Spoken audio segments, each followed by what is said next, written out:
Hi, Lisa. Do you have a pet? Yes, I have a cat. Her name is Lulu. That's cute. I have a cat too. His name is Tiger. Is Tiger a calm cat or a crazy one? Haha, he's crazy. He climbs my curtains. Lulu chews my socks. I don't know why. Maybe socks are tasty for cats? Ew, don't say that. Tiger sleeps all day and goes crazy at night. Lulu runs like a horse at 2 a.m. My neighbors think I have ghosts. Same here.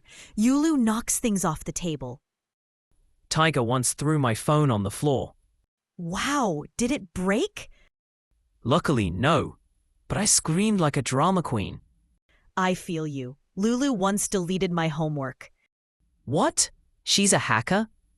Yes, a very fluffy one. But even when they're bad, we still love them. Totally. Cats are little chaos machines. Let's make a cat club, just for cat parents. I'm in. First rule, cats are always the boss. See you in the next video.